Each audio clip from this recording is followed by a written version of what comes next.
Exposé claims lies and LIBOR collusion by central bankers. The hubris of bankers which caused the Great Recession of 2008 inspired Bitcoin's creation in 2009. Lest anyone doubts, Satoshi Nakamoto permanently inscribed a headline about bank bailouts into Bitcoin's Genesis block. Now a new exposé by Andy Verity reveals never-before-seen quotes of bankers as they manipulated and lied about collusion in setting the London interbank offered rate, LIBOR. LIBOR was once the most important interest rate in the world. For decades, it contended with the US federal funds rate as the world's primary benchmark for short-term interest rates. Due in part to allegations of price fixing and collusion, UK regulators began phasing out LIBOR in 2021 in favour of a new interest rate called Secured Overnight Financing Rate, SOFR. LIBOR collusion by the most powerful central bankers. In his new book Rigged, Verity describes how US banks lied to other banks about the subprime loans they were selling. On the UK side, Verity provides evidence of bankers colluding to price fix the interest rate they charged other bankers for loans during the Great Recession. According to Verity, the Bank of England, the European Central Bank, 3 European national central banks, and the Federal Reserve Bank of New York conspired to rig LIBOR and the European Union's equivalent interest rate, Euribor. Rigged also describes the UK government's extreme pressure on bankers that led to LIBOR collusion. According to Verity, Barclays was at the centre of the scandal, with its refusal to lower LIBOR. A deputy governor named Paul Tucker had warned Barclays officials that the matter was going to earn attention from the UK government. However, it took going over a senior manager's head and making several phone calls to get results.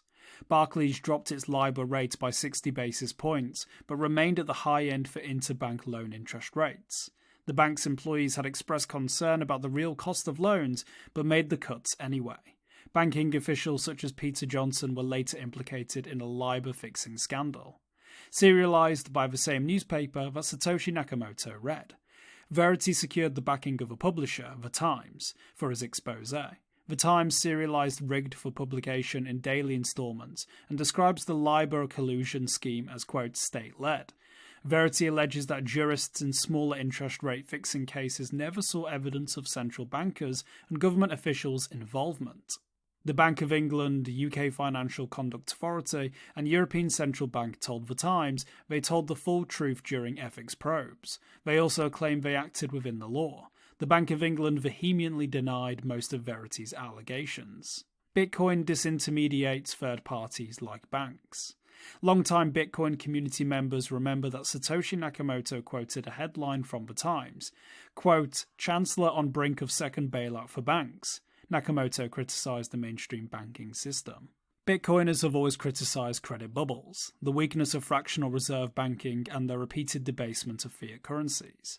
Nakamoto emphasised that the current financial system required too much trust of third parties who had not earned that trust. Bitcoin is supposed to disintermediate trusted third parties altogether.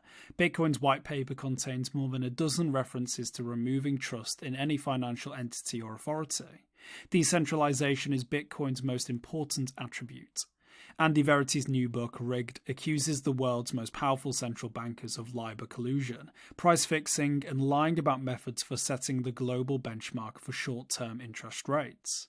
Their behaviour affected trillions of dollars worth of interbank loans. This newly unveiled LIBOR fixing scandal is yet another outgrowth of the Great Recession. Got a tip? Send us an email or Proton Mail. For more informed news, follow us on Twitter, Instagram, Blue Sky and Google News, or subscribe to our YouTube channel.